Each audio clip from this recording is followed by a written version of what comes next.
श्री हरि श्रीमद् भगवद गीता के अध्याय 9 श्लोक 19 से 34 के अर्थ को सुनेंगे। मैं ही सूर्य रूप से तपता हूँ, वर्षा का आकर्षण करता हूँ और उसे बरतता भी हूँ। हे अर्जुन, मैं ही अमृत और मृत्यु हूँ और सत असत भी मैं ही हूँ। तीनों वेदों में विधान किए हुए सकाम कर्मों को करने वाला, सोम रस को पीने वाले पाप रहित पुरुष मुझको यज्ञों के द्वारा पूजकर स्वर्ग की प्राप्ति चाहते हैं। वे पुरुष अपने पुण्यों के फल रूप स्वर्ग लोक को प्राप्त होकर स्वर्ग में दिव्य देवताओं के भोगों को भोगते हैं। वे उस विशाल स्वर्ग लोक को भोगकर पुण्य क्षीण हो जाने पर मृत्यु लोक को ही प्राप्त होते हैं। इस प्रकार स्वर्ग के साधन रूप तीनों वेदों में कहे हुए सकाम कर्म का आश्रय लेने वाले और भोगों की कामना वाले पुरुष बार बार आवागमन को ही प्राप्त होते हैं, अर्थात पुण्य के प्रभाव से स्वर्ग में जाते हैं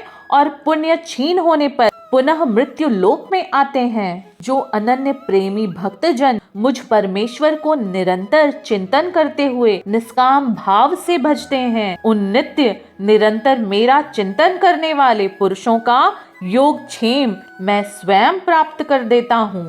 हे अर्जुन, यद्यपि श्रद्धा से युक्त जो सकाम भक्त दूसरे देवताओं को पूजते हैं, वे भी मुझको ही पूजते हैं, किंतु उनका वह पूजन अविविधि पूर्वक अर्थात अज्ञान पूर्वक ही है, क्योंकि संपूर्ण यज्ञों का भोक्ता और स्वामी भी मैं ही हूँ। परंतु वे मुझ परमेश्वर को तत्व से नहीं जानते, इसी से गिरते हैं, अर्थात पुनर्जन्म को प्राप्त होते हैं।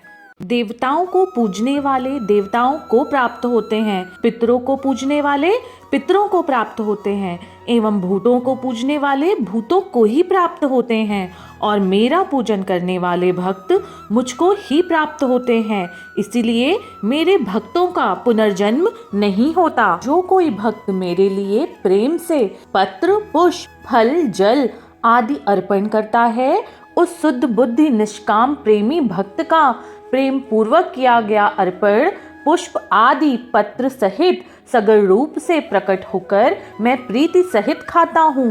हे अर्जुन, तू जो कर्म करता है, जो खाता है, जो हवन करता है या जो दान देता है और जो तप करता है, वह सब मेरे ही अर्पण कर। इस प्रकार जिसमें समस्त कर्म मुझ भगवान के अर्पण होते हैं, ऐसे संन्यास योग से युक्त चित्त वाला तू शुभ शुभ फल स्वरूप कर्म बंधन से मुक्त हो जाएगा और उनसे मुक्त होकर मुझको ही प्राप्त होगा। मैं सब भूतों में समभाव से व्याप्त हूँ, न कोई मेरा अप्रिय है और न प्रिय है, परंतु जो भक्त मुझको प्रेम से भजते हैं वे मुझ में हैं और मैं भी उनमें प्रत्यक्ष प्रकट हूँ। यदि कोई अतिशय दुराचारी भी अनन्य भाव से मेरा भक्त होकर मुझको भजता है, तो वह साधु ही मानने योग्य है, क्योंकि वह यथार्थ निश्चय वाला है, अर्थात उसने भली भांति निश्चय कर लिया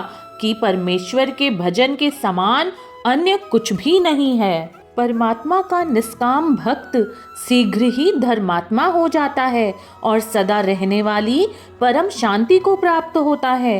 हे अर्जुन, तो निश्चय पूर्वक सत्य जान कि मेरा भक्त नष्ट नहीं होता।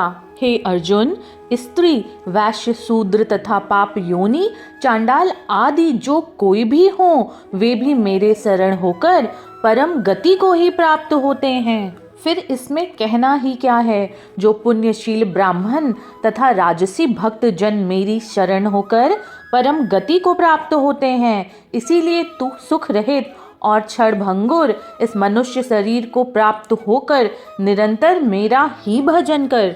मुझ में मन वाला हो, मेरा भक्त बन, मेरा पूजन करने वाला हो, मुझको प्रणाम कर। इस प्रकार आत्मा को मुझ में नियुक्त करके मेरे परायण होकर तू मुझको ही प्राप्त होगा।